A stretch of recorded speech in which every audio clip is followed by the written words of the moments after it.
Libertação, pelo Espírito André Luiz. Livro 7. Quadro doloroso. De manhã, um emissário do sacerdote Gregório, com semblante mal-humorado, veio notificar-nos, em nome dele, que dispunhamos de liberdade até as primeiras horas da tarde, quando nos receberia para entendimento particular. Ausentamo-nos do cubículo, sinceramente desafogados. A noite fora simplesmente aflitiva, pelo menos para mim, que não conseguira qualquer quietação no repouso. Não somente o ruído exterior se fizera contínuo e desagradável, mas também a atmosfera pesava, asfixiante. As alucinadoras conversações no ambiente me perturbavam e feriam. Convidou-nos Gúbio a pequena excursão educativa, asseverando-me bondoso. Vejamos, André, se poderemos aproveitar alguns minutos estudando os ovoides. Eloy e eu acompanhámo-lo satisfeitos. Coalhava-se a rua de tipos característicos da anormalidade deprimente. Aleijados de todos os matizes, idiotas de máscaras variadas, homens e mulheres de fisionomia torturada iam e vinham. Ofereciam a perfeita impressão de alienados mentais. Exceção de alguns que nos fixavam de olhar suspeitoso e cruel, com manifesta expressão de maldade, a maior parte, a meu ver, situava-se entre a ignorância e o primitivismo, entre a amnésia e o desespero. Muitos demonstravam-se irritadiços ante a calma de que lhes dávamos testemunho. Perante os desmantelos e detritos a transparecerem de toda parte, concluí que o esforço coletivo se mantinha ausente de qualquer serviço metódico, junto à matéria do plano. A conversação ociosa era, ali, o traço dominante. O instrutor informou-nos, então, com muito acerto, de que as mentes extraviadas, de modo geral, lutam com ideias fixas, implacáveis e obcecantes, gastando longo tempo a fim de se reajustarem. Rebaixadas pelas próprias ações, perdem a noção do bom gosto, do conforto construtivo, da beleza santificante e se entregam a lastimável relaxamento. Com efeito, a paisagem, sob o ponto de vista de ordem, deixava muito a desejar. As edificações, excetuados os palácios da praça governativa, onde se notava a movimentação de grande massa de escravos, desapontavam pelo aspecto e condições em que se mantinham. As paredes, revestidas de substância semelhante ao lodo, mostravam-se repelentes não só à visão, mas também ao olfato, pelas exalações desagradáveis. A vegetação, em todos os ângulos, era escassa e mirrada. Gritos humanos, filhos da dor e da inconsciência, eram frequentes, provocando-nos sincera piedade. Fossem poucos os transeuntes infelizes e poder-se-ia pensar num serviço metódico de assistência individual. Mas, que dizer de uma cidade constituída por milhares de loucos declarados? Dentro de colmeia dessa natureza, o homem sadio que tentasse impor socorro ao espírito geral não seria efetivamente o alienado mental aos olhos alheios? Impraticável, por isso, qualquer organização beneficente visível, a não ser através de serviço arriscado, qual aquele de que o nosso instrutor se incumbira, tocado pela renúncia na obra de santificação com o Cristo. Além das perturbações reinantes, capazes de estabelecer a guerra de nervos nas criaturas mais equilibradas da crosta do mundo, pairava na atmosfera sufocante nevoeiro, que mal nos deixava entrever o horizonte distanciado. O sol, através de espessa cortina de fumo, cuja procedência não me foi possível determinar, era visto por nós à semelhança de uma bola de sangue afogueado. Eloy, forçando o bom humor, perguntou, a propósito, se o inferno era um hospício de proporções assim tão vastas, ao que o nosso orientador respondeu, aquecendo e informando que o homem comum não possui senão vaga ideia da importância das criações mentais na própria vida. A mente estuda, arquiteta, determina e materializa os desejos que lhes são peculiares na matéria que a circunda, esclareceu Gúbio, atencioso. E essa matéria que lhe plasma os impulsos é sempre formada por vidas inferiores inumeráveis, em processo evolutivo, nos quadros do universo sem fim. Marcháramos, atravessando compridos labirintos, e achamo-nos diante de extensa edificação que, com boa vontade, nomearemos por asilo de espíritos desamparados. Enquanto encarnado, se-me-ia extremamente difícil acreditar numa cena igual a que se nos desdobrou à visão inquieta. Nenhum sofrimento depois da morte do corpo me tocara tão fundo o coração. A gritaria em torno era de espantar. Varamos lodosa muralha e depois de avançarmos alguns passos, o pavoroso quadro se abriu dilatadamente. Largo e profundo vale se estendia, habitado por toda a espécie de padecimentos imagináveis. Sentíamos-nos, agora, na extremidade de um planalto que se quebrava em abrupto despenhadeiro.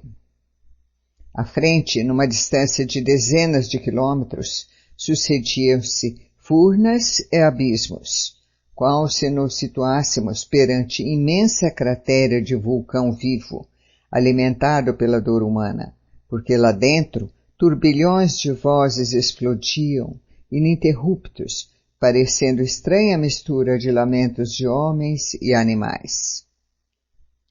Tremeram-me as fibras mais íntimas, e não só em mim, mas igualmente no espírito de Eloy. O movimento era de recuo instintivo. O orientador, no entanto, estava firme. Longe de endossar-nos a fraqueza, ignorou-a deliberadamente e asseverou, calmo. Amontoam-se aqui, como se fossem lenhos secos, milhares de criaturas que abusaram de sagrados dons da vida. São réus da própria consciência, personalidades que alcançaram a sobrevivência sobre as ruínas do próprio eu, confinados em escuro setor de alienação mental. Esgotam resíduos envenenados que acumularam na esfera íntima, através de longos anos vazios de trabalho edificante no mundo físico, entregando-se presentemente a infindáveis dias de tortura redentora. E talvez porque nosso espanto crescesse à vista da tela aflitiva e tenebrosa, acrescentou sereno. Não estamos contemplando senão a superfície de trevosos cárceres, a se confundirem com os precipícios subcrostais. Mas não haverá recurso a tanto desamparo? Indagou Eloy compungidamente. Gúbio refletiu alguns momentos rápidos e aduziu em tom grave. Quando encontramos um morto de cada vez, é fácil conceder-lhe sepultura condigna, mas se os cadáveres são contados por multidões, nada nos resta senão adotar a vala comum. Todos os espíritos renascem nos círculos carnais para destruírem os ídolos da mentira e da sombra, e entronizarem, dentro de si mesmos, os princípios da sublimação vitoriosa para a eternidade, quando não se encontram em simples estrada evolutiva. Contudo, nas demonstrações de ordem superior que lhes cabem, preferem, na maioria das ocasiões, adorar a morte na ociosidade, na ignorância agressiva ou no crime disfarçado, olvidando a gloriosa imortalidade que lhes compete atingir. Ao invés de estruturarem destino santificante com vistas ao porvir infinito, menosprezam oportunidades de crescimento, fogem ao aprendizado salutar e contraem débitos clamorosos, retardando a obra de elevação própria. E se eles mesmos, senhores de preciosos dons de inteligência, com todo o acervo de revelações religiosas de que dispõem para solucionar os problemas da alma, se confiam voluntariamente a semelhante atraso, que nos resta fazer se não seguir nas linhas de paciência por onde se regula a influenciação dos nossos benfeitores? Sem dúvida, esta paisagem é inquietante e angustiosa, mas compreensível e necessária. Perguntei-lhe se naqueles sítios purgatoriais não havia companheiros amigos, detentores da missão de consolar, ao que nosso instrutor respondeu afirmativamente. Sim, disse, esta imensa coletividade, dentro da qual preponderam individualidades que, pelo sofrimento contínuo, se caracterizam pelo comportamento subhumano, não está esquecida. A renúncia opera com Jesus em toda parte. Agora, todavia, não dispomos de ensejos para a identificação de missionários e servidores do bem. Vamos ao estudo que nos interessa de mais perto. Descemos alguns metros e encontramos esquálida mulher estendida no solo. Gúbio nela fixou os olhos muito lúcidos e, depois de alguns momentos, recomendou-nos seguir-lhe a observação acurada. Vês realmente, André? Inquiriu o paternal. Percebi que a infeliz se cercava de 3 formas ovoides diferenciadas entre si, nas disposições e nas cores, que me seriam, porém, imperceptíveis aos olhos, caso não desenvolvesse ali todo o meu potencial de atenção. Reparo sim, expliquei curioso, a existência de 3 figuras vivas que se lhe justapõem ao perispírito, apesar de se expressarem por intermédio de matéria que me parece leve gelatina, fluida e amorfa. Elucidou Gúbio sem detença. São entidades infortunadas, entregues aos propósitos de vingança e que perderam grandes patrimônios de tempo em virtude da revolta que lhes atormenta o ser. Gastaram o perispírito sob inenarráveis tormentas de desesperação e imantam-se, naturalmente, à mulher que odeiam, irmã esta que, por sua vez, ainda não descobriu que a ciência de amar é a ciência de libertar, iluminar e redimir. Auscultamos de mais perto a desventurada criatura. Assumiu Gúbio a atitude do médico ante a paciente e os aprendizes. A mulher sofredora, envolvida num halo de força cinzento escura, registrou-nos a presença e gritou entre a aflição e a idiotia. Joaquim! Onde está Joaquim? Digam-me, por piedade, para onde o levaram? Ajudem-me, ajudem-me. O nosso orientador tranquilizou-a com algumas palavras, e não lhe conferindo maior atenção, além daquela que o psiquiatra dispensa a um enfermo em crise grave, observou-nos. Examinem os ovoides. Sondem-nos magneticamente com as mãos. Operei expedito. Toquei o primeiro e notei que reagia positivamente. Liguei, num ato de vontade, minha capacidade de ouvir ao campo íntimo da forma e, assombrado, ouvi gemidos e frases, como que longínquos, pelo fio do pensamento. Vingança, vingança, não descansarei até ao fim. Esta mulher infame me pagará. Repeti a experiência com os dois outros e os resultados foram idênticos. As exclamações assassina, assassina transbordavam de cada um. Após afagar a doente com fraternal carinho, analisando-a atencioso, o instrutor dirigiu-nos a palavra, esclarecendo. Joaquim será naturalmente o companheiro que a precedeu nas lides da reencarnação. Certo, já regressou à terra mais densa, a fim de preparar-lhe lugar. A pobrezinha está esperando o ensejo de retorno à luta benéfica. Vejo-lhe o drama cruel. Foi tirânica senhora de escravos no século que findou. Percebo-lhe as recordações da fazenda próspera e feliz nos arquivos mentais.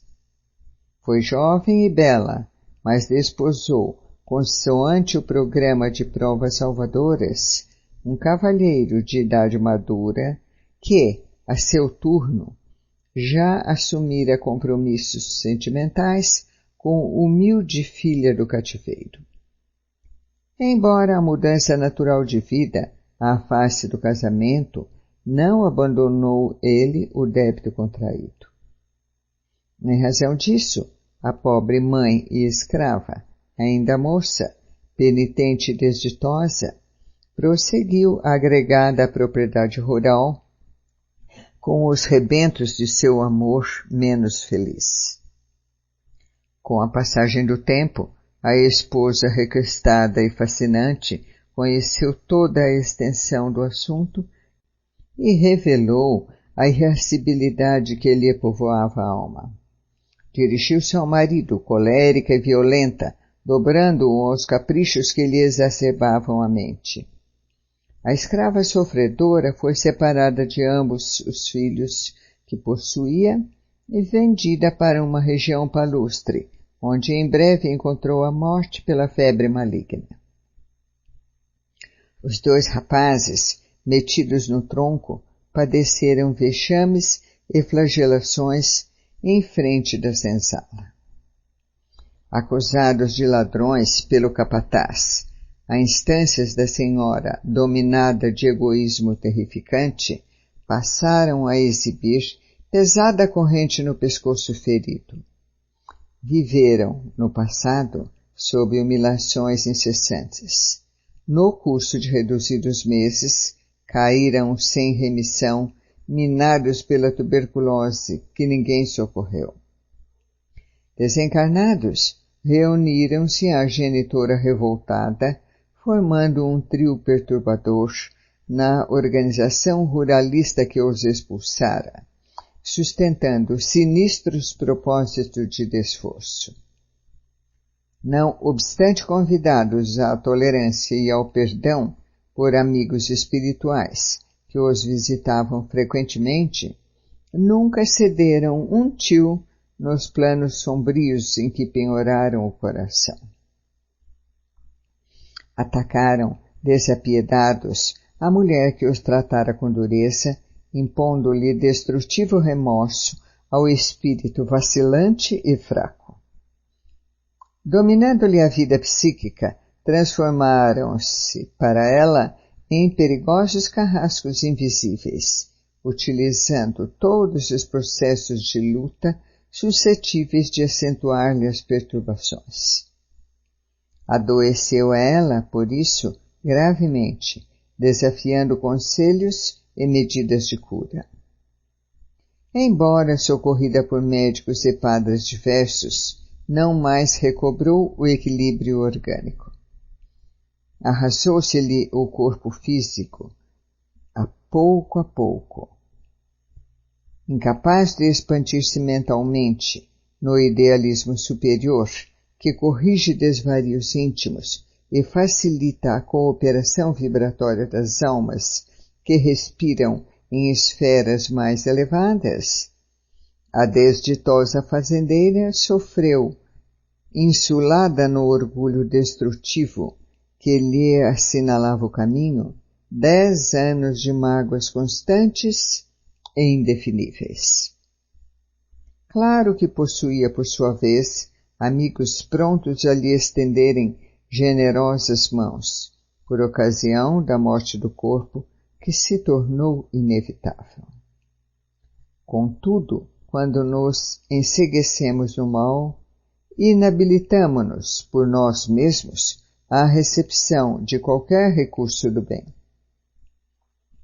O instrutor fez ligeira pausa na narrativa e continuou. Exonerada dos liames carnais, viu-se perseguida pelas vítimas de outro tempo, anulando-se-lhe a capacidade de iniciativa em virtude das emissões vibratórias do próprio medo perturbador. Padeceu muitíssimo, não obstante contemplada pela compaixão de benfeitores do alto, que sempre tentaram conduzi-la à humildade e à renovação pelo amor.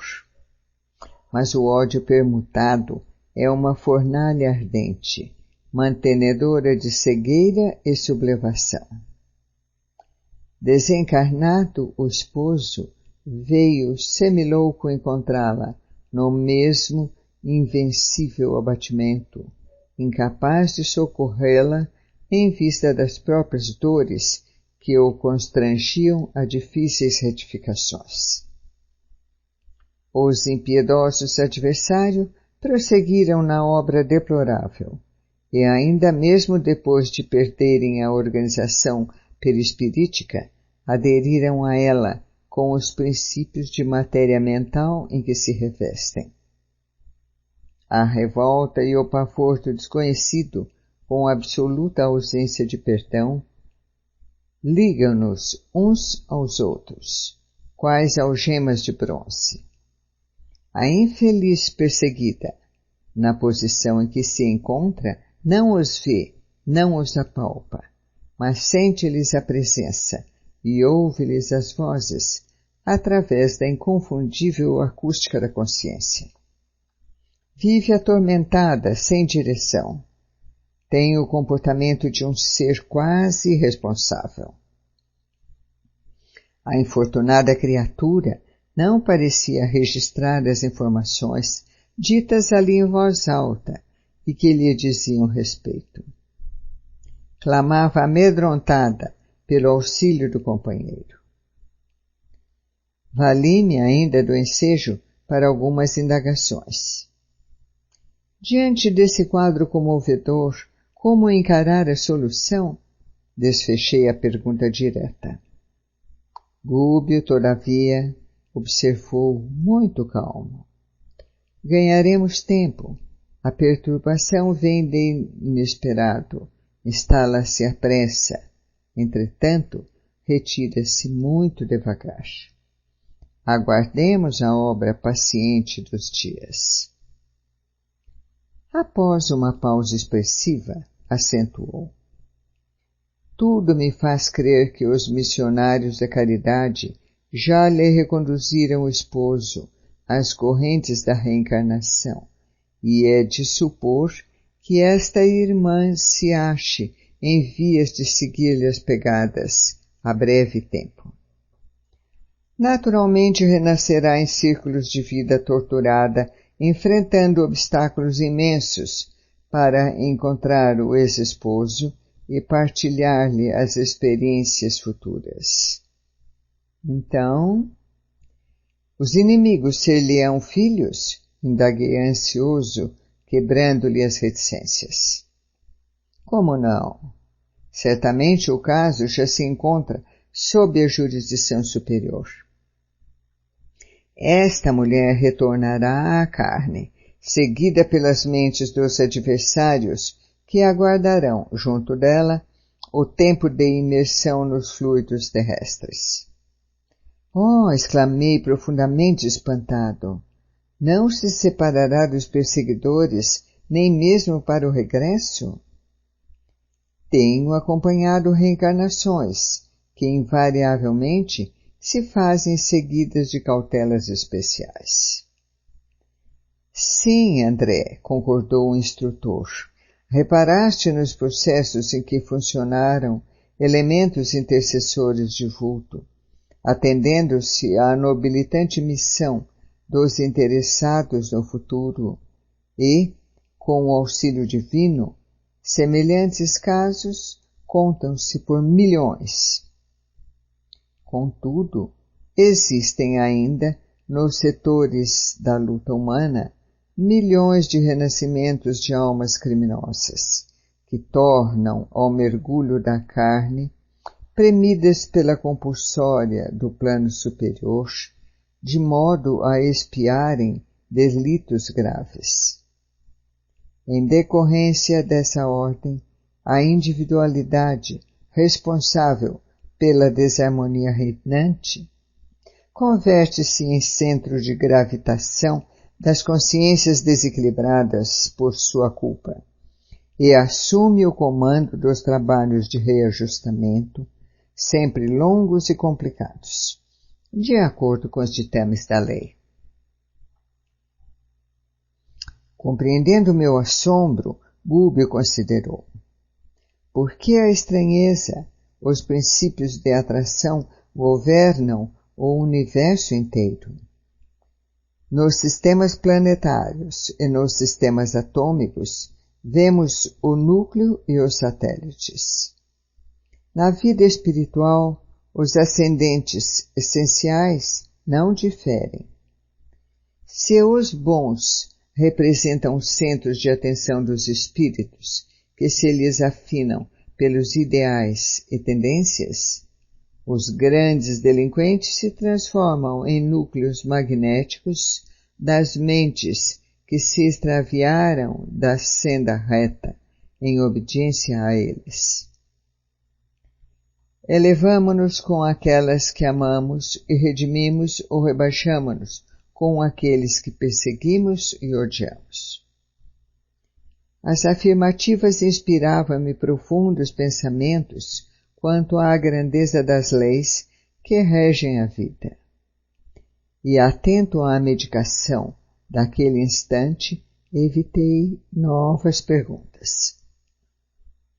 O instrutor acariciou a fronte da criatura desventurada, envolvendo-a intencionalmente numa bênção de fluidos divinos e acrescentou: pobre irmã, que o céu a fortaleça na jornada por empreender. Seguida de perto pela influência dos seres que com ela se projetaram ao abismo mental do ódio, terá infância dolorosa e sombria pelos pesares desconhecidos que se lhe acumularão, incompreensivelmente, na alma opressa. Conhecerá enfermidades de diagnóstico impossível, por enquanto, no quadro dos conhecimentos humanos, por se originarem da persistente e invisível atuação dos inimigos de outra época. Terá a mocidade torturada por sonhos de maternidade e não repousará intimamente enquanto não oscular no próprio colo os 3 adversários convertidos. Então, em filhinhos tenros da sua ternura sedenta de paz.